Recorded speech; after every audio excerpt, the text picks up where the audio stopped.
سر السلام علیکم، بات کریں جناب۔ ہلو جی، السلام علیکم سر۔ علیکم السلام۔ سر کیسے ہیں آپ؟ اللہ تعالیٰ کا احسان ہے، حکم کریں، آپ کیا کہنا چاہتے ہیں؟ سر میں ایک مفتی صاحب سے میں ایک سوال جواب کر رہا تھا ایک حدیث کے بارے میں، بخاری کی 6582 6582۔ اس میں لکھا ہوا ہے کہ نبی کریم صلی اللہ علیہ وسلم فرماتے ہیں کہ میں ہاؤس پہ تم سب سے پہلے پہنچ جاؤں گا، پھر میرے سامنے صحابہ کی ایک جماعت لائی جائے گی۔ یہی حدیث ہلو مفتی صاحب نے اس پہ جواب دیتے ہیں کہ یہی حدیث سیم ٹو سیم بخاری میں اور مسلم میں بھی ہے، وہاں پر اصحاب کی جگہ امتی کا لفظ آیا ہے، اس لیے یہاں پر علماء یہ جو ہوتے ہیں دیوبندی فرقے کے، یہ اصحاب کی جگہ امتی کو لاتا ہے، یعنی امت میں سے امت جو ہے مطلب اصحاب کی جگہ امت ہے، اس سے یہاں مراد لیتے ہیں یہ۔ سر اس پر کیا کہنا ہے آپ کا؟ جی میں بتا دیتا ہوں۔ اوکے، تھینک یو سر، اللہ تعالیٰ آپ کو عزت۔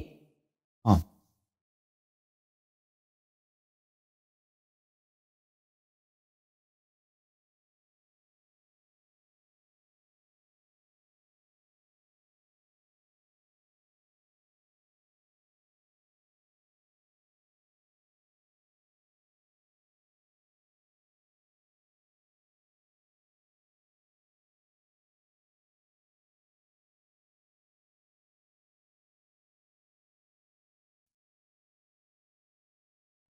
دیکھیں، اس کے کئی جوابات ہیں، اور اس میں سے بہت جو واضح دلیل ہے کہ اس میں رسول پاک صلی اللہ علیہ وآلہ وسلم نے اصحاب کا لفظ استعمال کیا، ٹھیک ہے نا۔ امتی کا لفظ اگر استعمال کیا بھی ہو کسی دوسری روایت میں، لیکن صحابی بھی تو امتی ہے نا، صحابی امتی نہیں ہے، صحابی اس امت سے نہیں ہے تو اس میں تو کچھ نہیں بچتا۔ پھر میں آپ کی خدمت میں یہ روایت پیش کروں جو بہت ہی واضح ہے مسلم کی۔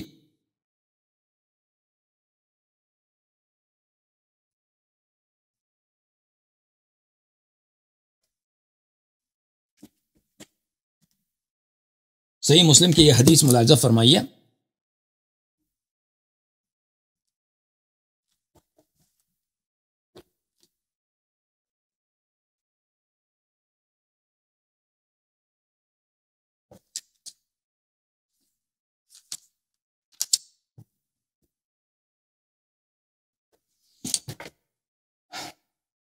صحیح مسلم، چاپ دار الفکر،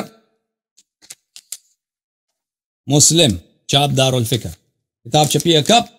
سنہ 1432 2010، دار الفکر بیروت لبنان میں۔ ملاحظہ فرمائیے، صفحہ نمبر ہے 1152، حدیث نمبر ہے 5809۔ حدثنا انس بن مالک ان النبی صلی اللہ علیہ وآلہ وسلم قال، نبی کریم صلی اللہ علیہ وآلہ وسلم نے فرمایا لَيَرِدَنَّ عَلَيَّ الْحَوْضَ رِجَالٌ مِّمَّنْ صَاحَبَنِي، مجھ پر حوض کوثر میں ایسے لوگ لائے جائیں گے ممن صاحبنی، جو میرے ساتھ رہ چکے ہیں، جو میری مصاحبت کر چکے ہیں، میری صحبت میں رہ چکے ہیں، ممن صاحبنی، ٹھیک ہے نا۔ یہ واضح طور پر ہے، ہم نے نبی کریم صلی اللہ علیہ وسلم کے ہم صحبت نہیں رہے ہیں، آپ رہ چکے ہیں۔ امتی کون ہے جو ان کے صحبت میں رہ چکے ہیں؟ صرف صحابہ۔ حوض کوثر پہ میرے صحابی لائے جائیں گے جو میرے صاحبنی، جو میری مصاحبت میں رہ چکے ہیں، حتی اذا رأیتهم ورفعوا الی اختلجوا دونی، جب میں ان کو پہچان لیتا ہوں اور وہ میرے ساتھ سامنے آ جاتے ہیں تو ان کو مجھ سے دور کیے جاتے ہیں، جہنم لے کے جاتے ہیں۔ فلا قولن ای رب اصیحابی اصیحابی، تو اس وقت میں کہوں گا اے میرے رب، اے میرے پروردگار، اے پالنے والے، یہ تو میرے پیارے صحابی ہیں۔ اصیحابی، اصحابی اور اصیحابی میں کیا فرق ہے؟ یہ اس میں یہ ہے کہ یہ تو بہت قریبی ساتھی تھے میرے، ہاں۔ فَلَيُقَالَنَّ لِي، پر اس وقت مجھ سے کہا جائے گا اِنَّكَ لَا تَدْرِي مَا أَحْدَثُوا بَعْدَكَ، آپ کو پتہ نہیں ہے کہ انہوں نے دین میں کیا نئی نئی باتیں ایجاد کی ہیں، دین میں نئی نئی باتیں ایجاد کی ہیں۔ تو یہاں سے پتہ یہ چلا کہ جن لوگوں کو حوض کوثر سے بگایا جائے گا وہ ہیں جو رسول پاک صلی اللہ علیہ وسلم کی صحبت میں رہ چکے ہیں، صحابی ہیں، ٹھیک ہے نا۔ اور وہ ان کی گناہ کیا ہے کہ انہوں نے نبی کریم صلی اللہ علیہ وسلم کے بعد دین میں نئی نئی باتیں انہوں نے ایجاد کی ہیں۔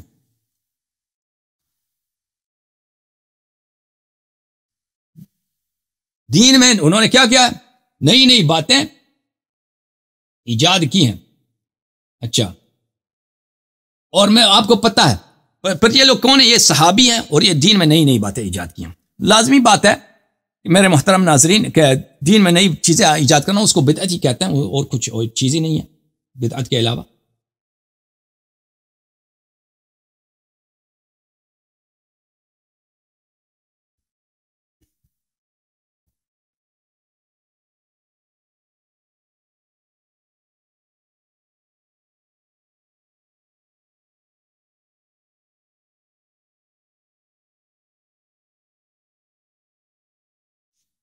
تو بات یہ ہے کہ میرے محترم ناظرین کون سے وہ صحابی تھے کہ دین میں انہوں نے نئی نئی باتیں ایجاد کی ہیں؟ دیکھیں، ایک جو عام صحابی ہوتا ہے جس کا اثر رسوخ نہیں ہوتا، جو معاشرے میں وہ اس کی لیڈرشپ نہیں ہوتی، وہ دین میں بدعت داخل نہیں کر سکتا. کر سکتا ہے؟ نہیں کر سکتا. اب آپ کے معاشرے میں دیکھیں مثلا فرقے کیسے بنتے ہیں. کون دین میں بدعت داخل کر سکتا ہے؟ وہی جس کی فالوئنگ ہو، جس کی لوگ اتباع کریں. اگر کوئی شخص میری اتباع نہیں کرتا، میرا کوئی سننے والا نہیں، میں دین میں بدعت داخل کر سکتا ہوں؟ میں کیسے داخل کر سکتا ہوں؟ کوئی میری بات ہی نہیں جب سنتا. دین میں بدعت داخل کون کرتا ہے؟ وہ صحابی یا وہ عالم دین، وہ فرد دین میں داخل کرے گا جو لوگ اس کو معزز مانتے ہیں، جس کا اثر رسوخ ہے، جس کی بات کی اثر ہے معاشرے میں. ٹھیک ہے نا؟ مثلا فرض کریں ایک شخص نیا فرقہ بنا لیتا ہے، گمراہ فرقہ، فرض کریں قادیانی، مرزا غلام احمد قادیانی جو ہیں. اب قادیانی اگر وہ ایسا شخص، وہ عالم دین ہے، اس کا اثر رسوخ ہے. اگر مرزا غلام احمد قادیانی ایسا آدمی ہوتا ہے جو بالکل اس کی کوئی فالوئنگ نہیں ہے، تو وہ کوئی اس طرح بدعات دے کے آ سکتا تھا کہ میں نبی ہوں، میں فلان ہوں، میں فلان، کچھ اس کا کوئی اثر ہی نہیں ہوتا. ٹھیک ہے نا؟ بات یہاں پر ہے کہ صحابہ میں سے کچھ جہنم لے کے یہ جائیں گے. وہ کون ہے؟ صحابہ ہوں گے. لفظ مسلم میں نے آپ کا دکھا دیا، ممن صاحبنی، پہلی بات. دوسری بات، ان کی گناہ کیا ہوگی؟ یہ اس لیے نہیں ہوگی کہ انہوں نے مثلا مسیلمہ کذاب کے یہ جو کیا تھے ساتھی تھے، مسیلمہ کذاب کے ساتھیوں نے اسلام میں کوئی تبدیلی داخل نہیں کی، وہ سب قتل ہو گئے. وہ صحابہ تھے ہی نہیں، مسیلمہ کذاب والے صحابہ نہیں تھے، وہ سجاح کے جو ماننے والے تھے. تو یہ لوگ جو مرتد ہو گئے ہیں جہنم لے کے جائے جائیں گے. یہ صحابی ہیں اور عام صحابی نہیں ہیں. وہ صحابی ہیں جنہوں نے دین میں بدعت داخل کیا.